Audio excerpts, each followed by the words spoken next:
ബഹുമാനപ്പെട്ട അധ്യാപകരെ, നേതാക്കളെ, സഹോദരങ്ങളെ, പ്രിയപ്പെട്ട കൂട്ടുകാരെ, ലോകത്ത് ഇന്ന് ഏറ്റവും കൂടുതൽ ചർച്ച ചെയ്യപ്പെടുകയും ഗവേഷണ പഠനങ്ങൾ നടത്തിക്കൊണ്ടിരിക്കുകയും ചെയ്യുന്ന വിഷയമാണ് ആകർഷകമായ വ്യക്തിത്വം എന്നത്.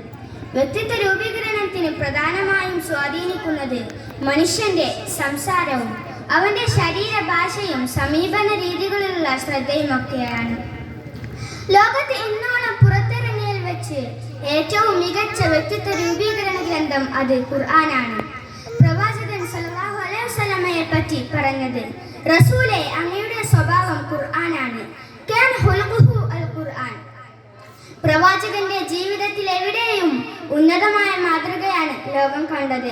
പള്ളിമുറ്റത്ത് യുദ്ധസമ്പത്ത് കുന്നുകൂടിയപ്പോഴും സ്വന്തം കുടുംബം പട്ടിണി കിടന്നും വേലക്കാരിയെ ആവശ്യപ്പെട്ടപ്പോൾ പ്രിയപുത്രിക്ക് പ്രാർത്ഥന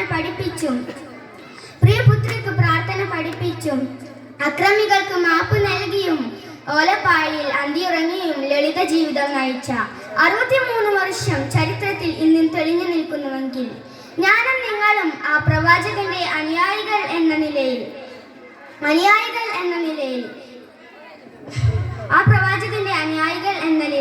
നമ്മുടെ മനസ്സിൽ ചില ചിന്തകൾ വരേണ്ടതില്ലേ? മറ്റുള്ളവരോട് നാം എങ്ങനെ പെരുമാറണമെന്നും ഇടപെടണമെന്നും ഇത്രയേറെ മാതൃകയുള്ള ഒരു നേതാവ് മറ്റാരാണുണ്ടാവുക?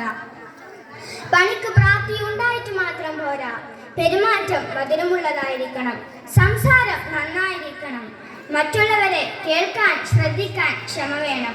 അപ്പോഴാണ് അവൻ തന്റെ ജോലിയിൽ മികവ് പുലർത്തുക. പുഞ്ചിരി സ്വതക്കയാണെന്ന് പഠിപ്പിച്ച റസൂൽ സല്ലല്ലാഹു അലൈഹി വസല്ലമയുടെ ജീവിതത്തിൽ അത് കാണുവാനും സാധിച്ചിരുന്നു.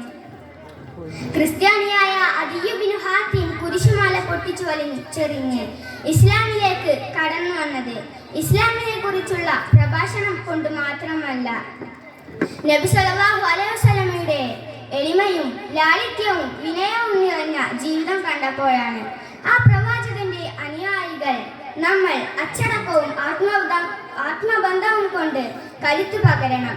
കരിമ്പാറ പോലെ കടുകട്ടിയായ മനസ്സുകൾ അലിവിന്റെ അരുവികളായി മാറിയതുപോലെ മാതൃകാ വ്യക്തിത്വങ്ങളായി മാറാൻ അല്ലാഹു നമുക്ക് തൗഫീഖ് നൽകി അനുഗ്രഹിക്കുമാറാവട്ടെ.